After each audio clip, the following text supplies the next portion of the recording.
Alright, so page 489, we had 13 through 35. And, oh yes, then we went into the next one, which is the 49 one. I think I like that chart right. Okay, alright, 40, okay, I can't remember, I didn't turn my page over. It is 40. Okay, just that table though. Alright, so let's go through 13 through 35, questions on those, and then I'll attach all of them this afternoon. But, questions? Can we go over answers? They were odd, so they were in the back of the book. I need 31, 33, 35. Okay, so let's start with 31. 31, it's a word problem. It says a rectangle has an area represented by x squared minus 4x minus 12. And it was square feet.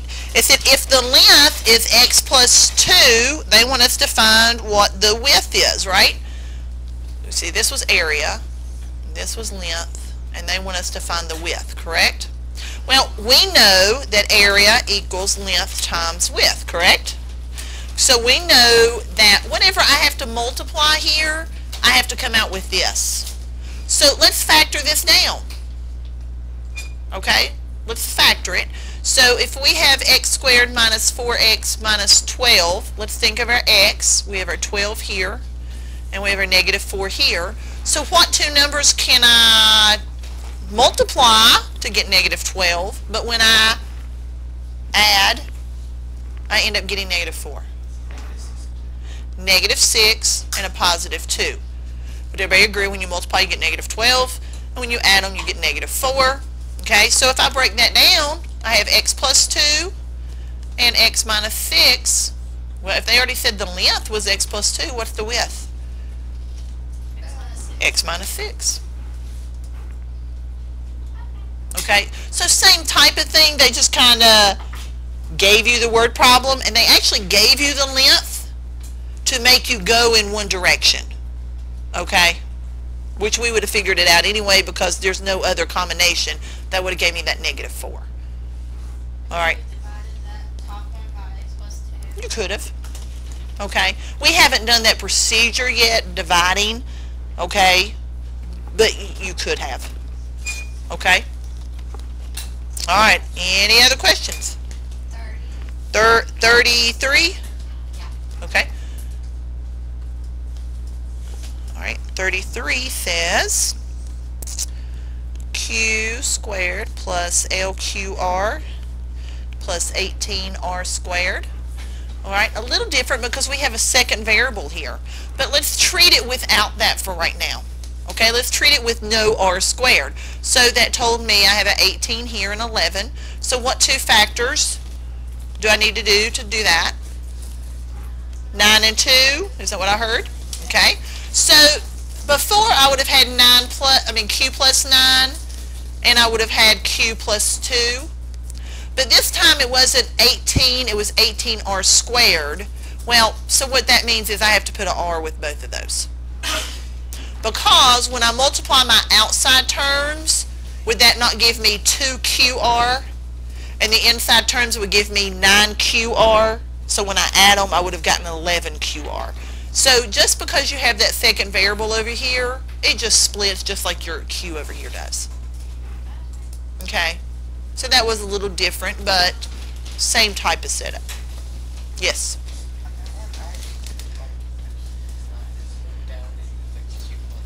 Do what now? Say it again.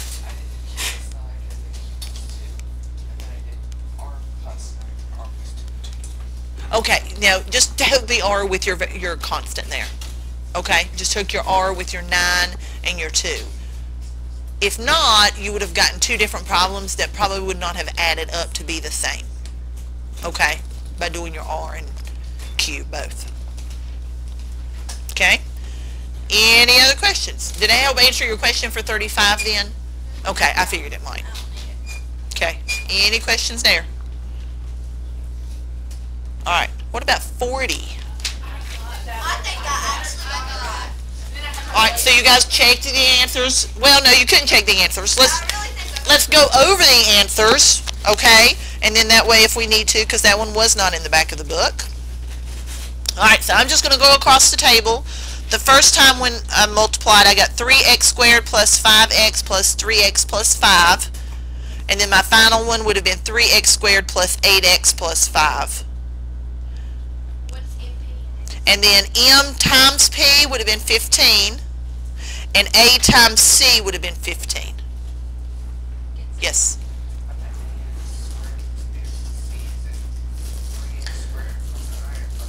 Plus 8. Because if you add 5 and 5x plus 3x, you would have gotten 8x. Because all they were basically wanting you to do was using your FOIL, okay, multiply it. That would have been your first block. And then your second block would have been when you added your like terms, okay? The second one would have been 8x squared plus 2x minus 4x minus 1. Then once I added, I would have gotten 8x squared minus 2x minus 1. And both my m times p and a times x would have been negative 8. Okay. Next one, 12x squared minus 6x plus 20x minus 10. And then I would have had 12x squared plus 14x minus 10. And then the last two tables both would have been negative 120. Okay? Yes. Because you would have had a times c, and your a was 12, and your c was negative 10. Okay? Alright, questions?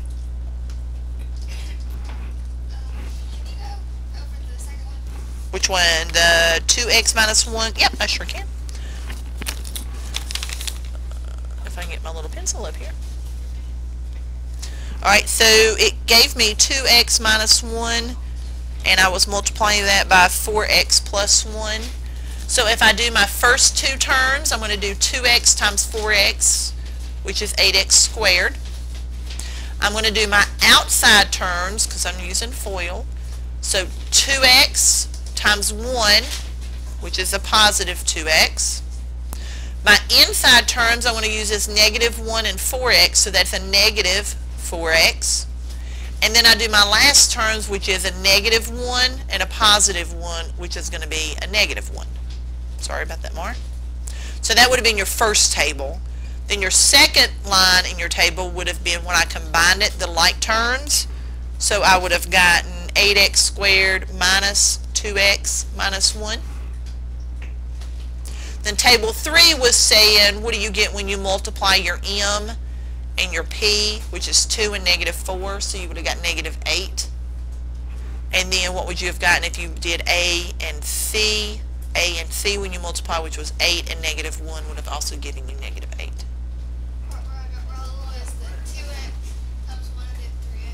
Oh, okay. Alright, so you added instead of multiplied. And that will happen.